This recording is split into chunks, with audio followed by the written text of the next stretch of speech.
Welcome. I'm Pat Croce, and this is the American Cancer Society's HEALED Community Gathering. HEALED, health and energy through active living every day. And do we have an hour of healing power for you today? I'm psyched about our guest. But before I describe our guest, I'd love to thank 6ABC, who is our media presenting sponsor. Thanks, 6ABC.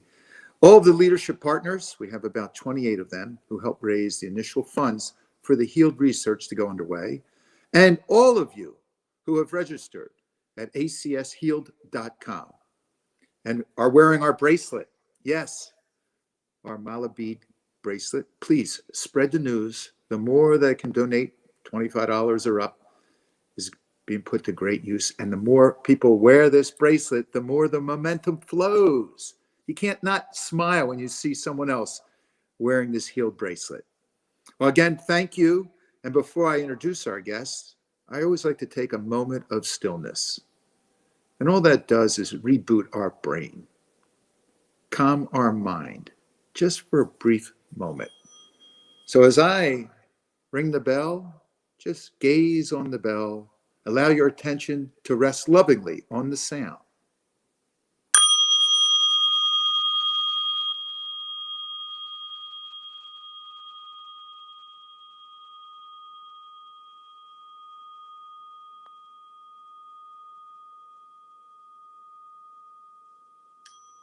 Beautiful. You've entered the gathering. Today, my first guest is Dr. Jeanie Subach. Now, Jeanie and I go way back. I call her Jeanie. Jeanie and I go way, way back. She's a registered dietitian, but not a normal registered dietitian. She's also a board-certified sports specialist dietitian, a faculty member in the Department of Nutrition at Westchester University. She received her master's at Immaculata University and her doctorate in educational leadership and management at Capella University. You may have heard of Jeanie over the past 30 years because she was everywhere in professional sports. When I got in with the Flyers, Jeanie got in with the Flyers. You're talking 30 some years ago. When I got in with the Sixers, Jeanie got in with the Sixers. But I never got in with the Eagles, but Jeanie under Andy Reid was the nutritionist for the Philadelphia Eagles during his reign. She has a way with people, a great knowledge on nutrition from everything, from losing weight to improving energy, from dealing with diabetes to cancer, from fitness to weekend warriors. It doesn't matter. The beauty of having Jeanie on is we can ask a variety of questions, and I love the topic of nutrition. So let me bring on Dr. Jeanie Subach. Hi, Jeanie. Hey, Pat, how are you? I'm great. You haven't aged, and as long as I've known you, you look exactly the same. Well, thank you, Pat. I think you didn't have a beard years ago, but pure energy. I introduced Jeanie to sports physical therapy back in the 80s, Jeanie? Yes, it was 1989. I was a brand new registered dietitian, and I was actually in a car accident. And I was at Pat's place for physical therapy. And, you know, being at Pat's place, they know you. They got to talking to you. I started working part-time for you. And then it became a full-time gig. And as you said, you know, that's when I started with the Eagles, the Sixers and the Flyers. And then we moved on. I had some children. And then we came to the Eagles. And it's been, that was the start. Well, you'll see why I got addicted to Jeanie, because her information is just so useful, so practical, and effective. Jeanie, why nutrition for you? Give us your road. So, you know, I think it was because my dad, as we, chatted about before, my dad died at the age of 58 of stomach cancer. And he was diagnosed when he was 38 and I was 4 years old with Crohn's disease and colitis. So all growing up, we always had a nutrition issue in our home. My mom was a forerunner. She was a visionary. She stopped using the fried foods. She started using the good oils way back in the 60s before nutrition was ever popular. So I kind of grew up on nutrition. And then because I saw my dad suffer, I worked at a hospital. I had a great dietitian in my life. Her name was Betsy Foley. She told me about nutrition. I went to Immaculata, got the degree in nutrition. And then it kind of hit me. My dad died when I was 25 years old. And at that point, I always wondered, if dad was alive today and we knew then what we know today about nutrition, could he possibly still be with us? So that's kind of where it started. A journey came into, teaching. I just love to teach. I love, to teach our young students what they can do to help other people. And I truly believe that nutrition is our fuel, but I truly believe that it's our medicine that we need to teach other people all about. Describe for us what you mean by medicine. So there's a couple quotes. Ann Wigmore says, food can either be your most powerful medicine or it can be your slowest form of poison. Ooh. So and think about that. I think you would agree with that. Ooh. So we can eat food to nourish us. Our athletes eat food to fuel us. We know that food has, miraculous properties, antioxidant properties, that it can help our cells thrive. Whereas other things of our bad foods can help our cells thrive as well, the bad cells, and we don't want that. So I believe that by, putting in your body, we say our body is our temple, right? Our body is our temple. So we need to put into our temple foods that are going to nourish and thrive and make you live your best life. So do you have a handful of foods that you recommend for thriving? Not just surviving, but thriving. Oh, I do. And actually, Pat, I have a t-shirt for it too. It goes by, I don't know if you're familiar with Michael Greger. I don't know if you're familiar with Michael Greger. Okay. No. So he's a physician and he has a book called How Not to Die. And he has a cookbook called How Not to Die. And Dr. Greger has 12 things that he would like you to try to incorporate in your daily diet. And it's things like berries, whole grains, cruciferous vegetables, dark leafy vegetables, flaxseed. You can see it right here, Pat. I have my basket right here. Okay, good. Show it over. Okay. Show it. So I'm going to put it right here. Okay, so I have my basket right here. And every dietitian, okay, every good dietitian should have a basket that she uses all the time. Okay, so we talk about things like our dark leafy greens. Okay, so we know that our dark leafy greens are so important for you. We also talk about things like our cruciferous vegetables, and that's anything that comes from the broccoli cabbage family. So we have our broccoli right here. If you don't have good refrigeration or access to it, if you're traveling, you can get things like fried rice cauliflower, and this is 100% natural. It's just packaged, so it's not going to go bad. So our cruciferous vegetables. We talk about other vegetables like our zucchini, and this came from our community garden. We have our green peppers, our red peppers. Of course, tomatoes, especially when we're talking about like prostate cancer, the lycopene in this, so wonderful. We have things like our berries. Can we stop there? Can we stop 1 second there? Sure. This is too good. The lycopene, when you talked about the tomatoes and prostate cancer, many of our community right now, their ears went up. And I have 5, 6 dear friends, all who have been diagnosed with prostate cancer and either had radiation and or surgery. That lycopene, is that preventative or is it part of the treatment plan? It's preventative, and it normally comes from your cooked tomato product. So if you want to have that, marinara sauce, that good gravy, that's where you're going to get it from. So the lycopene comes from the things that are red. So our tomatoes, our cooked tomatoes, our watermelon, and that's preventative. So, and again, Pat, my husband is a prostate cancer survivor. My brother is a prostate cancer survivor. And I know for our family, nutrition was huge. After John had his surgery, the next day, I fed him some chickpea noodle soup, and we kind of took it on with 2 hands, and we said, we're going to fight this, and we did. Well, thank you. Now, go back to your berries. I saw blueberries come up. Okay, I'm sorry to interrupt, but I got excited. Oh, that's okay. Our berries. Now, all berries are fine. If you want to get specific, we go blackberries, blueberries, raspberries, strawberries, but anything is fine. So the blueberries, right now, we're buying fresh blueberries because they're in season. After after the summer season, you're going to go to the frozen ones because that's going to be your best bet in the wintertime, going your frozen berries. Jeanie, stay with the blueberries for 1 second. Why are the blueberries considered a superfood, but not raspberries or strawberries? Oh no, raspberry and strawberries are superfoods as well. I don't really like those classification, Pats, when people say, oh, that's a superfood and that's better than the others. All of your berries are fine. Oh, good. Okay. Going back to what Erika said in your first session about you do the exercise that you're going to do, you're going to eat the foods that you like. You're going to eat the foods that you like that we say are good for you. So if you prefer strawberries over blueberries, by all means, go with the strawberries because we want to make sure that you're consuming the foods. So all berries are great. Wonderful. Keep going. Let's give you your 10 or Okay. 12. So we have our dark leafy greens. We have that and then other vegetables. Okay. And I actually have a cheat sheet here, Pat. And this is a shirt that you can get from nutritionfacts.org. So we can see we have beans, berries, fruits, cruciferous vegetables, which are the cabbage family, our regular vegetables, flaxseed. Love my flaxseed. I do a tablespoon a day. Good source of omega-3 fatty acids. And especially for those people that are doing all plant-based, that's how you're going to get your omega-3 fatty acids.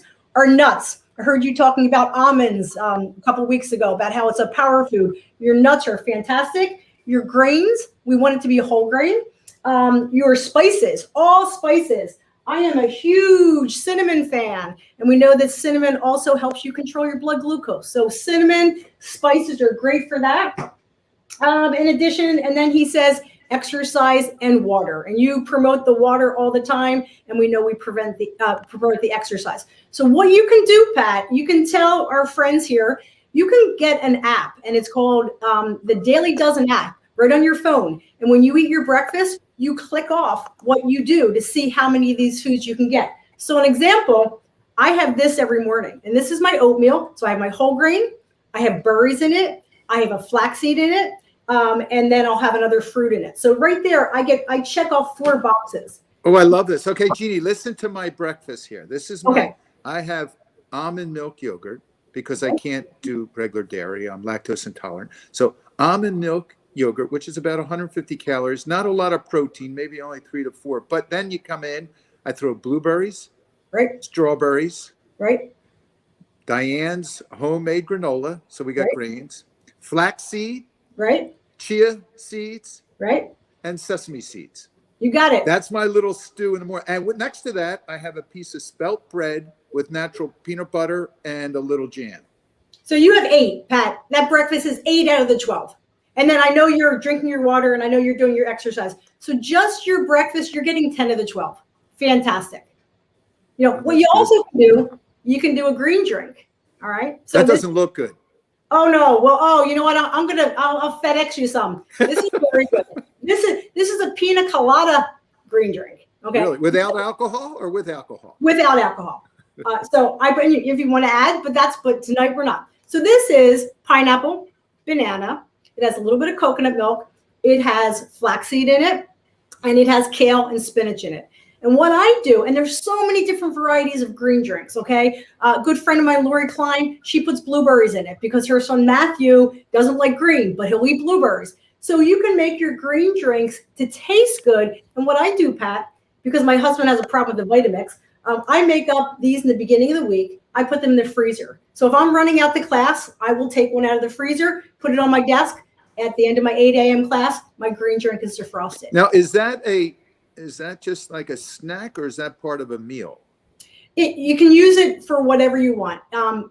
More so a snack. If you're going to use it as a meal, hold on.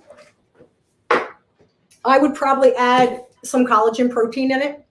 And this is just, this is a protein, collagen protein powder to give you a little bit of protein. The green drink per se doesn't have a lot of protein. It does have protein, but if you're using it as a meal replacement, I would like to add some protein to it. Okay, now you just mentioned collagen protein. What is the difference between collagen protein and other proteins, these high protein bars or drinks? What kind of protein should we put in our drink if we're adding protein?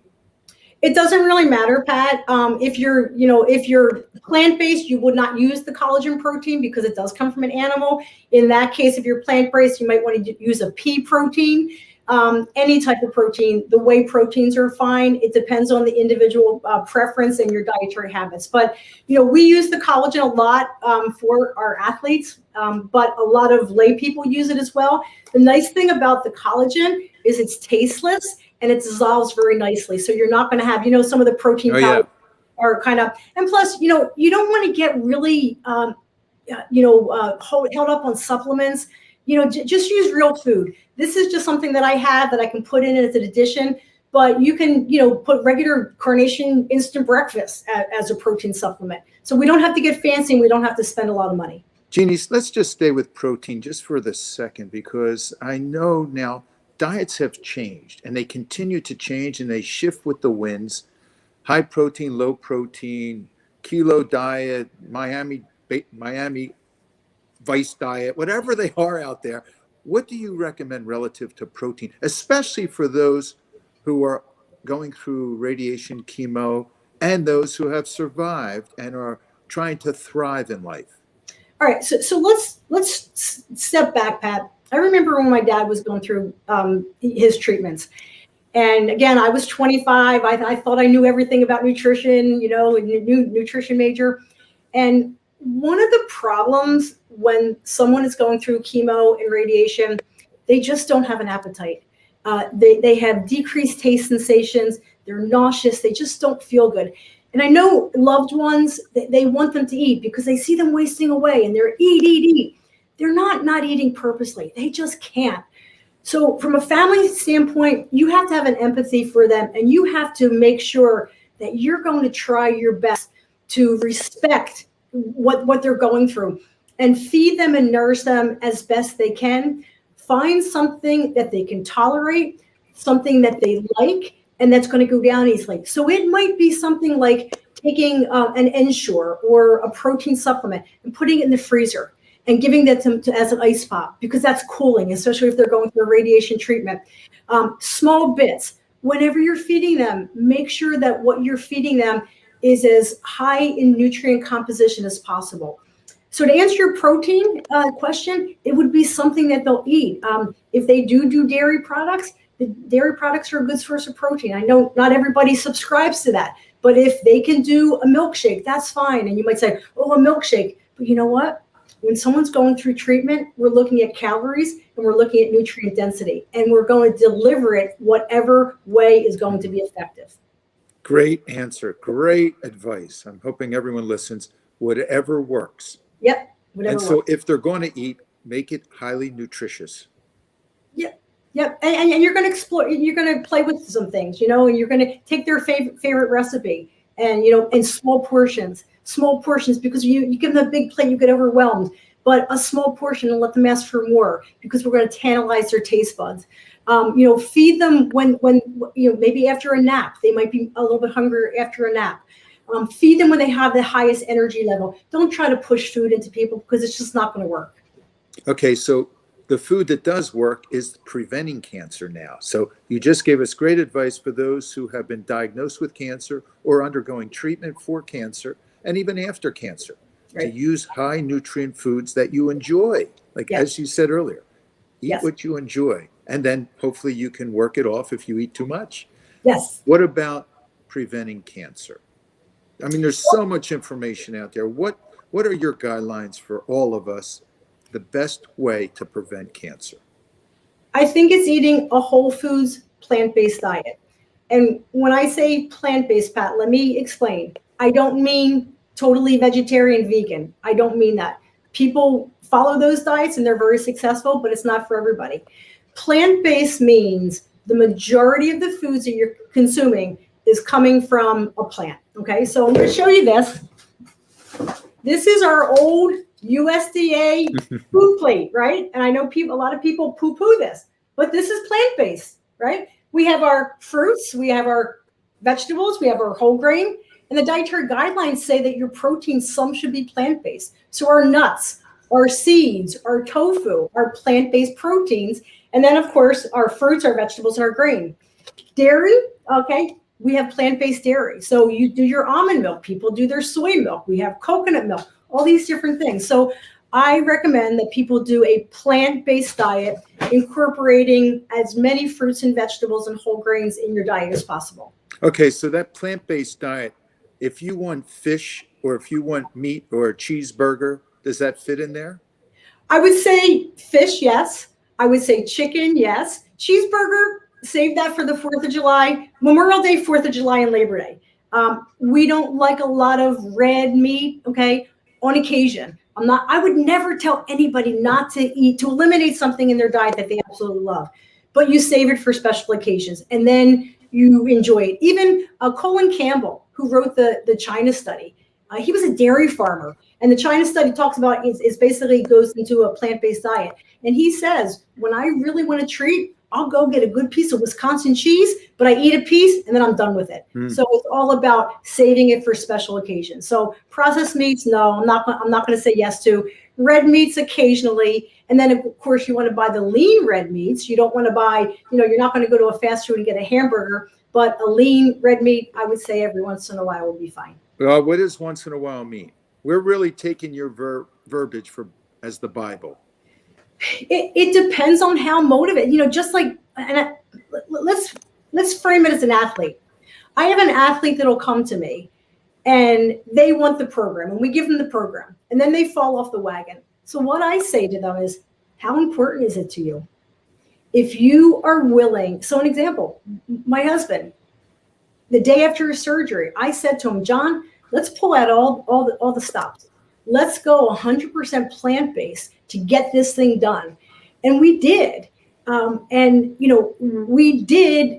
He did it for about 6 months. And then we added a little bit of fish back in the diet and then a little chicken back in the diet. And now we follow a balanced plant-based diet that allows for a little bit of animal protein every once in a while. So to answer your question, I would say if you eat red meat 7 days a week, let's start with 5, then go to 3, then go to 2, then go to 1, and then every other week. So we'll, gradually, because we know that if you take something away from somebody that they really love, they're not going to be happy. So we're going to go gradual. So to answer your question, I can't answer your question. No, you did. That was a great answer. It's the same. It's the same prescription we would give with fitness going the other direction. Exactly. So Jeanie, before I have you just step aside for a brief nap, what vitamins, minerals are essential in supplement form that we should be taking? Not based on the plant-based diet and the general basic guidelines you gave us. We should have everything we need, but what if we don't? Well, I would say for folks over the age of 50, a B12 supplement, because, in a synthetic form, because as we age, we don't have, the mechanisms to absorb that B12. So I would say that a B12 would be prudent. Jeanie, can you believe this? I take a vitamin B12 supplement because last year my blood work showed that I was deficient. I said, how can I be deficient? Yeah, you don't have the mechanism. Stick me again. I don't believe that. I know it was amazing. So I do take it. And obviously it's back to normal based on having a supplement, but that is one I do on a daily basis. Yep. Yeah. So B12, I would say if you don't have a lot of sun exposure and if it's safe sun exposure, vitamin D, and especially, where we live, we don't get the exposure from about November to March. So I don't take a vitamin D supplement in the summer, but I do take one in the wintertime. I take a vitamin D3. D3, yep. Just D3. Yep, that's what you're going to take. So that's something. Other than that, I don't think a multivitamin would be fine. That kind of covers the broad spectrum, but never rely on supplementation to get your nutrients. It's food first. We always go food first, and then, that multivitamin is kind of the umbrella policy. But if you're doing your job right, I would say B12 and vitamin D. You're listening to Dr. Jeanie Subach, food first and fired up. That's what your t-shirt says? Oh, yeah. So I didn't tell you. So the first day of class, Pat, I wear the first day of each semester, I wear my shirt. It says fired up because I need to teach my students that we need to get fired up about food and nutrition. And if you're not passionate about food and nutrition, you don't belong in my classroom. And you most certainly don't belong as a nutrition major because we're all about food. We're all about teaching food, how to buy it, how to prepare it, how to serve it, and how to get people fired up about food and nutrition. Man, you are good. And Jeannie's going to come back in future sessions because you're going to do some cooking with us, right? Oh, I would love to do some cooking with you. I know what you do with your students, and I want you sharing that with our community. So just hang over on the bench. You're on the bench for just a brief respite, and we're going to bring on your counterpart. Great. Thanks, Jeannie. Thanks, Pat. Oh, I love Jeannie. I just love her. Next comes Dr. Erika Rees-Punia. Dr. Erika, we call her Erika. She gives us the chance to give her Erika. She is, what do I have here? I've got too many things here, papers. Well, she's with the American Cancer Society. And those of you who've been with us since day one, this is our 9th week. In week 1, Erika was with us because this is the nutritionist who created, exercise physiologist who created HEALED, Health and Energy Through Active Living Every Day. She did the pilot study with 85 patients of a variety of cancers. And now she is doing the study with 400 patients, a variety of diagnoses. And we need an update from Erika. Is she there? Yes, I'm here. Yes. Hello, Erika. Hi, everybody. It's good to be back.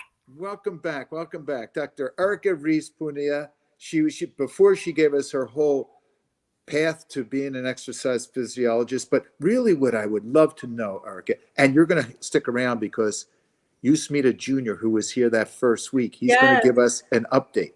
Cool. He's our HEALED case study. Yes. So it should be fun, but give us an update on where we are with HEALED. Definitely. So we have been working really hard getting everything together for this study. Since we last spoke, we've accomplished quite a few things. One thing that we did is we hired a new project manager for our team. Her name is Amber Grant, and she has a master's in public health, and she's very smart. And most importantly, she's also very passionate about active living. And she really just loves helping people. She has like a great CV of helping all different kinds of people with various chronic diseases. And so she's been a huge help in helping us plan the study. Okay, Erika, before you go any further, I'm going to pretend that those who are attending right now, and this is live, everyone, it's live. It's 12:25 on the East Coast. So we are live on this beautiful Wednesday. We're here every Wednesday at noon. Exactly what did you mean by active living? Yes. So this is an important part of our study. So, of course, we are asking people to engage in exercise, which is that purposeful movement that you're doing to improve some aspect of your health. But the other important thing that we're asking people to do is just move more, sit less. So this could be making an intentional decision to replace some time that you would normally be sitting, watching TV, and use that to do something else that's a little bit more active. It doesn't have to be something that's got you breathing really heavy and sweating really hard. It could be something like gardening or cleaning, something that's just movement. So in addition to that exercise, which is of course important, making an intentional decision to move more and sit less. You had said something in that first gathering that was so good. A little bit is better than nothing. And what was that line? Yes, something is better than nothing, and more is better than something. If you think that, a certain goal that you hear or a certain amount of exercise is way more than you could ever do, just try and do something because it's better than nothing. And if you hear a certain amount of exercise and you think, well, I'm already actually pretty active, I do a lot more active living and exercise than that, well, then do more because that's better than something. So really doing what you can is the goal here. I took you on a detour from our HEALED update. So I also want to know, you got a new project manager. Yes. How about the patient basis? Do you have the entire 400 that you need? So we are beginning the invitation process in a few months, but at this point, what we've done is we've identified all of the people in the Cancer Prevention Study 3, which is, of course, we're getting all of our participants from. We've identified the ones that have the cancers that we are inviting to the study, which will include breast, colon, kidney, bladder, and endometrial cancer. And we have well over 400 survivors of these cancers to invite. So we've chosen these types of cancers in particular because these are the cancers that are associated with physical inactivity. So it just makes sense for a physical activity intervention to include survivors of physical inactivity related cancers. So we will have plenty of people to be able to invite, and we should be able to hit that 400 goal when we get to our registration process in a few months. Dr. Erika Rees-Punia is the exercise research scientist heading up our HEALED program. And as she's saying, 400 patients. Where are they located? They're located all over the US. One thing that's nice about this, of course, it's a completely virtual, completely online program. And we are able to invite people from all over the US. And we will indeed people from all different regions of the US. And that's one thing that's really great about being able to have, a digital program, is we are not bound by, a small area. Another thing that's really nice is we'll also have people that live in urban areas and large cities, but also people that live in rural areas that may not otherwise have access to, really high quality exercise programming in person. If they live pretty far from a cancer center or a high quality fitness center, otherwise they'll still have access to this program, which is great. So you created HEALED a couple of years ago, and now this has really advanced into HEALED on steroids, because now we're going the next step. And American Cancer Society is all about empirical data. So you do nothing without research first. So you can't proclaim that survivors are better doing this than that until you research it, correct? Exactly. And that's part of what takes so long, I guess. To a scientist, it seems like it's taking the right amount of time, but I think sometimes it might seem like it's a long process. But that's really because we're really, as you said, we're really making sure we test everything appropriately before we make any claims that this program is effective or cancer survivors enjoy it more than other programs. We're really going to be testing it very thoroughly to make sure that we are developing a evidence-based product. And exactly what are you testing? It's just not weight, blood pressure, and heart rate. No, we are testing several other parameters that are important to cancer survivors. A big part of what we're looking at are some aspects of mental health and cognitive health. So we'll be looking at depression, anxiety, and symptoms related to that. We also are looking at some cognitive function measures that are related to focus and the ability to focus. And then we also will look at things like physical function. So the ability to do your activities of daily living, like climbing up the stairs or carrying groceries, walking a few blocks, things of that nature. So we've got a full spectrum of, both the mental and the cognitive and the physical health. Now, how exciting is that? Who wouldn't want to be part of this plan? Yes.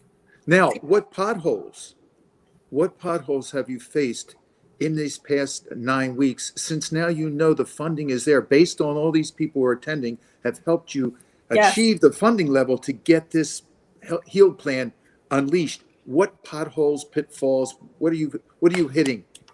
Of course, and that's a great spot for me to just really quickly thank everyone. Of course, like this would not be possible whatsoever without all of the donations.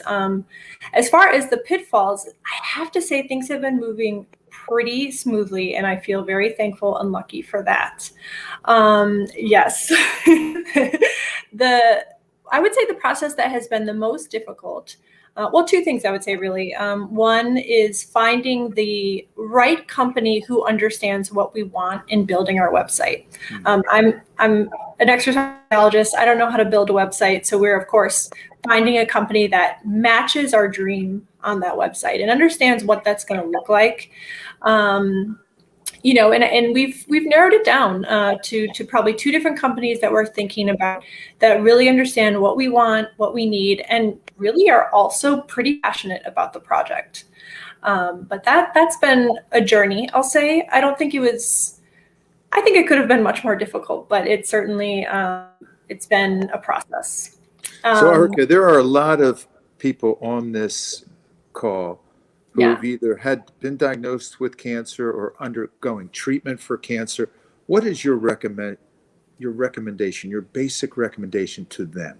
Yes. So we have cancer guidelines that we recommend from the American Cancer Society. And these guidelines say that you should aim for 3 30-minute sessions of moderate intensity aerobic activity per week.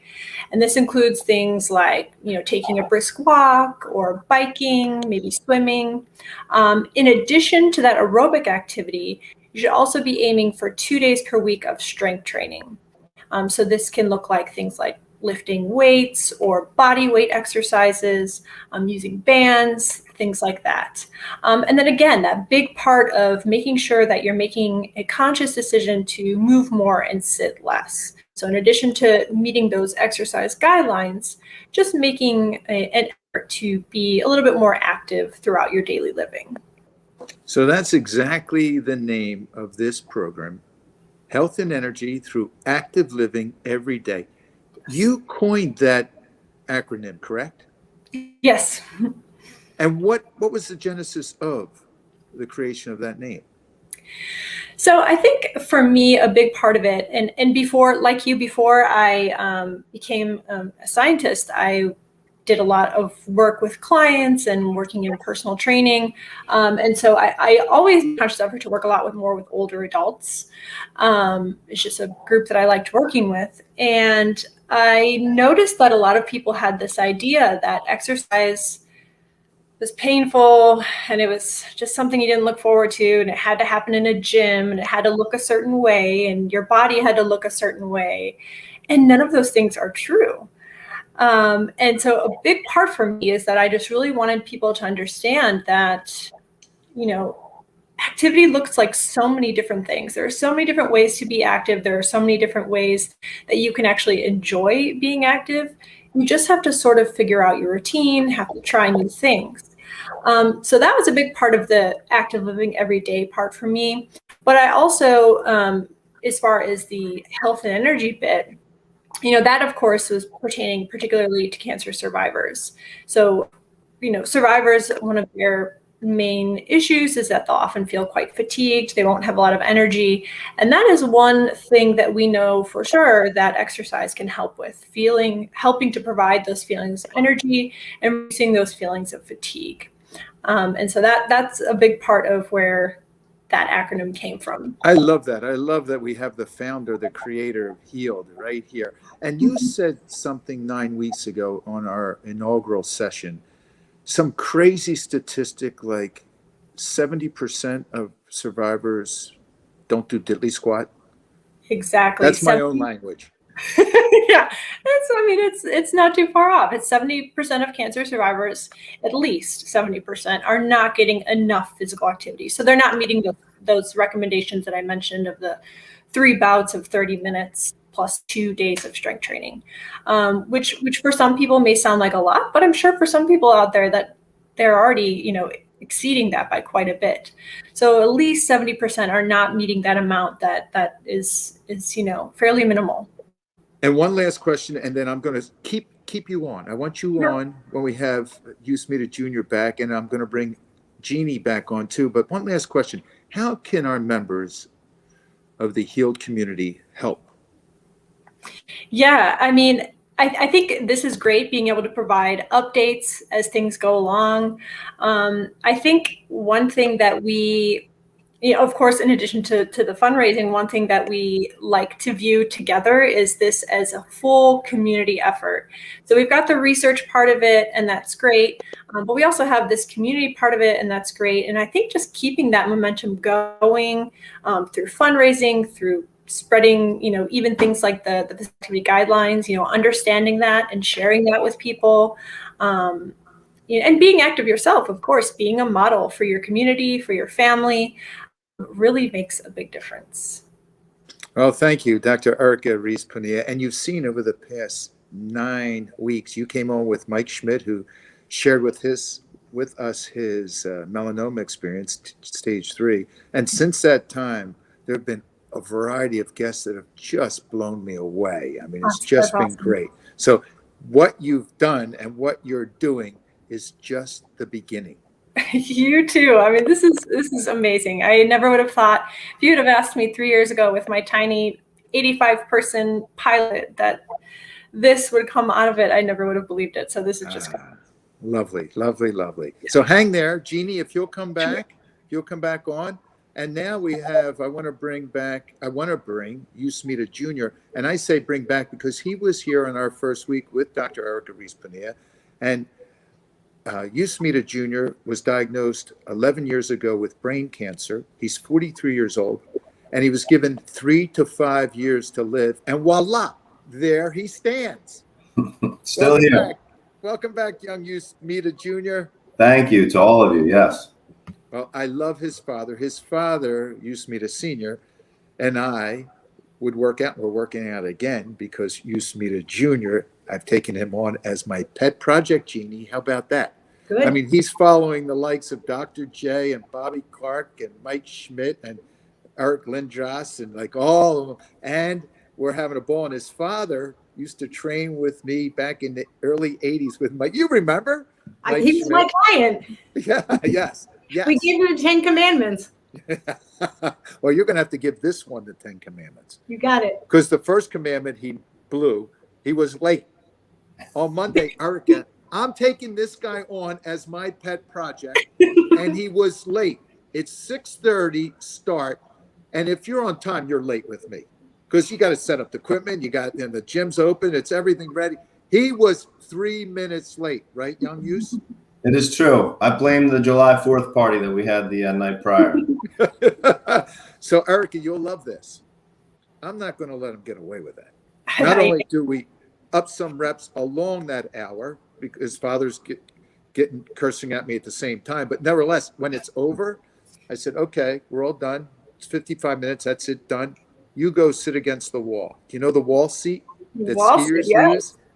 Well, he had to do the wall seat for 3 minutes. And if he fell down within that 3 minutes, and for those of you who don't know, you sit with your back against the wall, your hips bent at 90, your knees bent at 90, as if you're sitting on an imaginary chair. Skiers, hockey players, pro athletes, people do this because it works your thighs. It burns your thighs. And he had to do it for 3 minutes because if he fell, there was another exercise I was just going to pile on. So he did it. Erica, Jeanie, he did it. He made the 3 minutes, which really surprised me. I'm not sure I could do it for 3 minutes. That's great. And I said, Euse, I'm so impressed. And he's kind of making his way, goggling over. And what did you say, young Euse? You know what I said is when I went through about a minute and a half and I started to feel sorry for myself and kind of wanted to quit and thought I couldn't make it, I looked down and I just thought, would I rather be doing this or would I rather be doing chemo like I did, 10 years ago? And that really helped push me through and reminded me of what, the American Cancer Society, what healed, what we're all doing, as a group. That's a great, when he said that, I went, oh, that's good. We got to use that at the gathering. That's really good. So young Euse, give us an update on what you've been doing over the past 9 weeks. About, first and foremost, you were vulnerable and told us that you would take this challenge on. What did you weigh after the gathering 9 weeks ago? So I was 246 point something. I don't know if it was 0.8, something like that. So I'm down, 11 pounds, which I thought after 9 weeks, it would be more because I've done these fad diets in the past and was never able to, was able to get 25 pounds off or 16 pounds off, but it never held, right? As soon as I stopped, it ballooned right back up. So, feeling good about that, a little more muscle. I'm doing what you guys told me in terms of, I'm walking the dog instead of telling my kids to walk the dog. I haven't been in an elevator in 9 weeks. That's the first time in a long time, especially when you're carrying your bag and computer and stuff like up to the 6th floor. And I'm doing, I'm not doing the 5, but I'm getting 3 in a week. And like Jeanie said, one day at a time, getting better each week. Wait, stop there. You're doing 3 what? 3 workouts. Wait, that's all you're doing? That's all I'm currently doing. But I'm getting better. I'm getting better. No, you're not getting better. No, that's not acceptable. At least you can do is 5. I'm glad you're doing the active living portion. And I'm glad you're doing the 2 strength training with me. But you need 5. That's the rule starting today, week 9, 5. All right. You have 5 fingers. I'll break one of them if you lessen that to 4. All right, I'll start it immediately. I'll get it done today, tomorrow, and Friday I'll be with you. Okay, so you might as tell.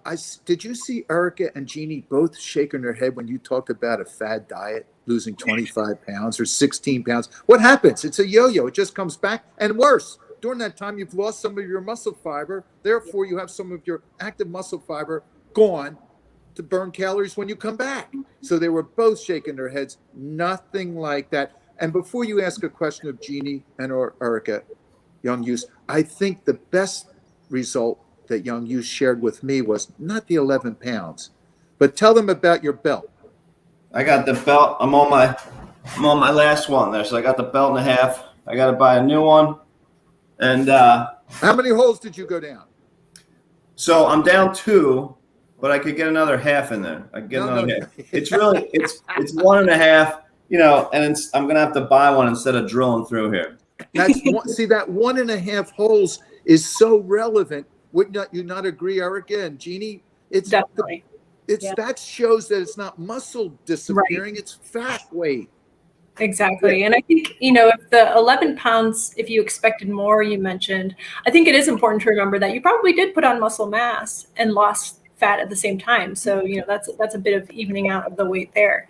So I think that is a nice additional measure, that belt measure you got going. That's great. Erika, I totally agree, because Young Use has a mesomorphic body. He's thick muscle fiber. And when he works out, when I see him work out, not those times when he doesn't work out, but when he does work out, he works out hard.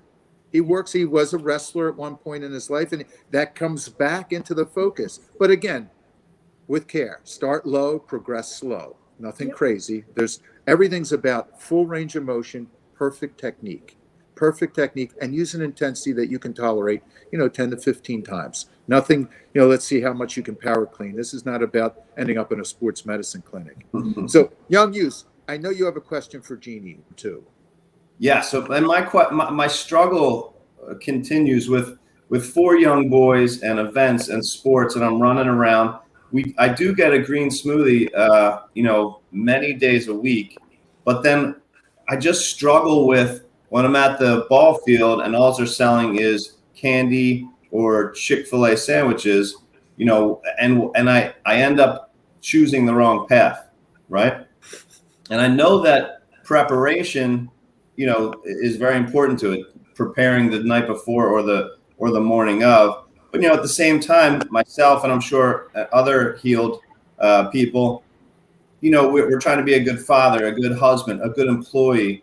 And I am struggling with neglecting myself rather than, getting my preparation done. So I think, from taking a step back, you just mentioned you have 4 boys. Get them involved in the preparation. There's nothing wrong with that. And if they're in athletic events, when we work with young athletes, we tell them you're responsible for your training, and part of it is the food prep. So, we can go on a supermarket tour. I can take you to the supermarket, and I can identify, grab and go items that you can have in your house, that when you're going to an event, you can just put them in the bag, non-perishable things. So just kind of be prepared for that.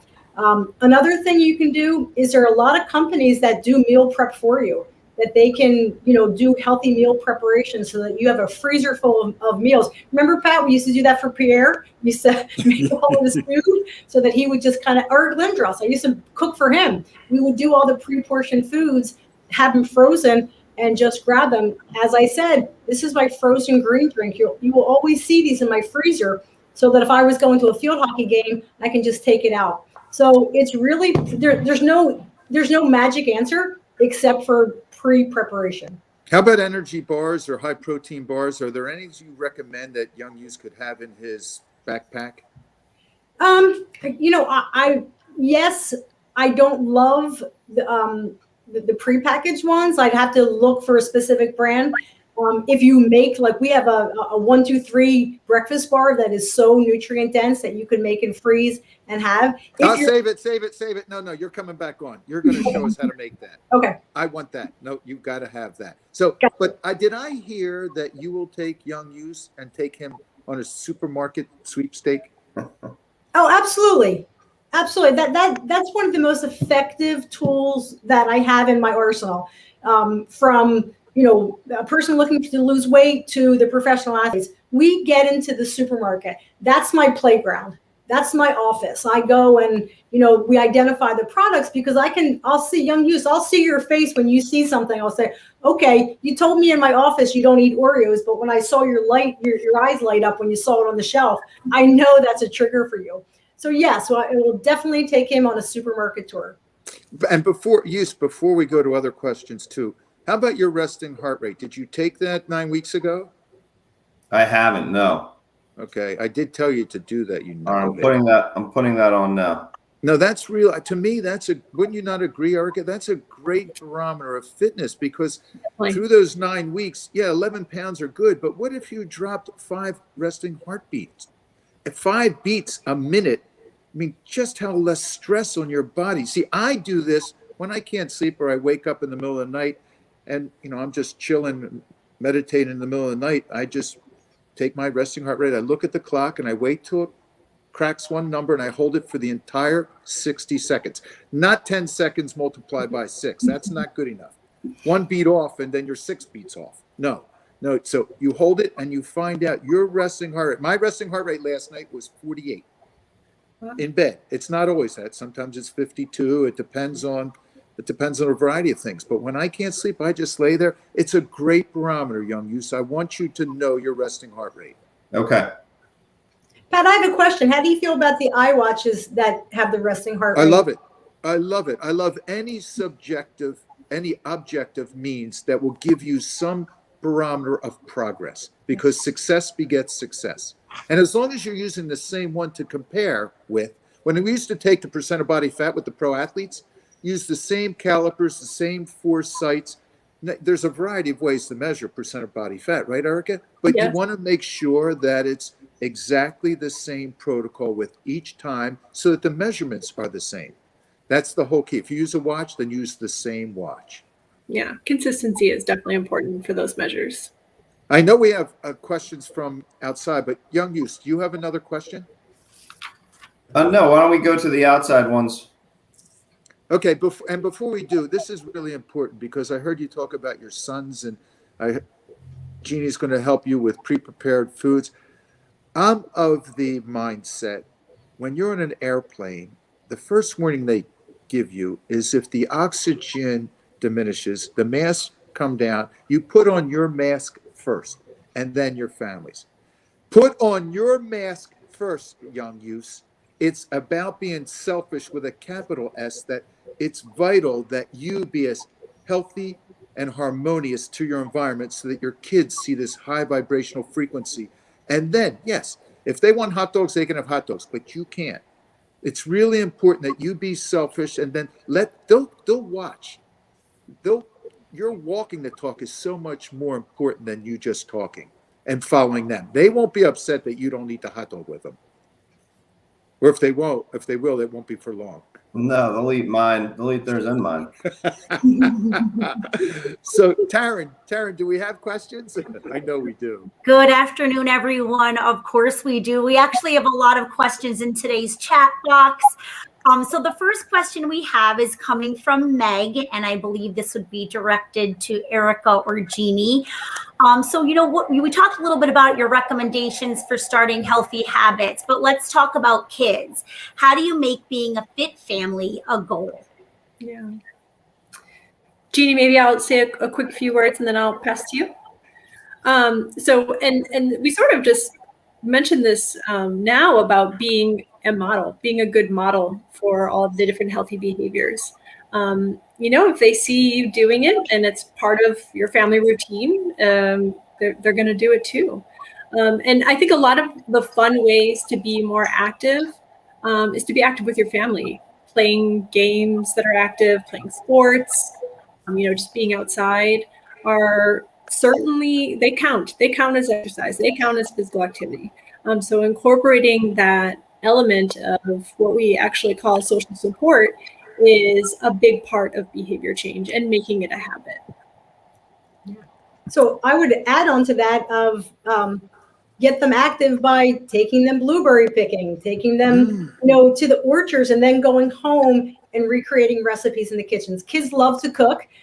Sometimes it's not easy as a parent to let them cook because of the mess, but get adaptive tools, get little knives that they can use, and they can make a fruit salad. Let them be the creator of a meal once a week. So get them in the kitchen. Great. In the chat box, we have a lot of encouragement for you, Use. Everybody's celebrating you, saying you're so inspiring. One really great question I've just gotten from somebody is, what has been the most unexpected feeling since starting your health and fitness journey? That's a great question, because like I said, in the beginning, I was disappointed with the speed of it. But as we as I've hung along, I think that, you start to feel a little bit more energy.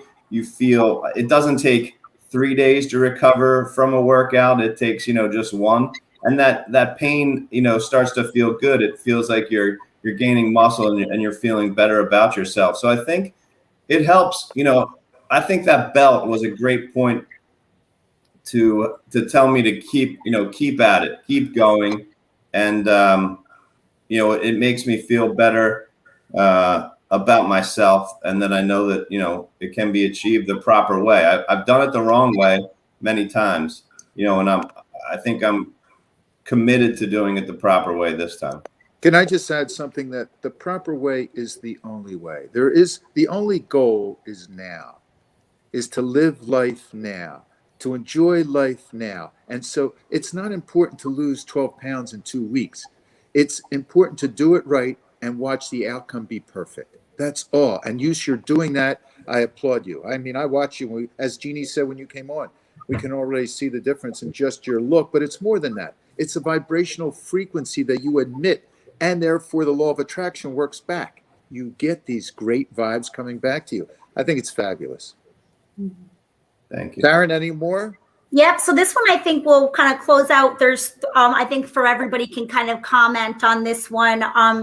So this comes from David. David said, I get really excited, plan, and get motivated.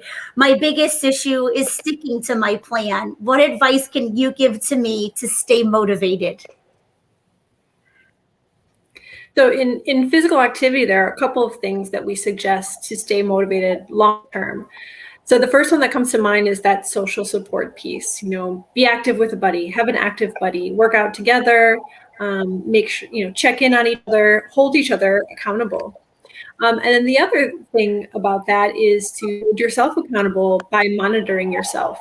We talked a lot about the wearables and how those are nice markers of how many steps you've taken, what your heart rate is, how many active minutes you have. And really checking in on that and making sure that you're holding yourself accountable and measuring yourself and keeping yourself consistent. That's some of the big keys that we do in physical activity. For me, I have my goals written down, and then I hung them up on the mirror where I brush my teeth. So I get to see it every morning, and I get to see it every night. And I think that's helpful.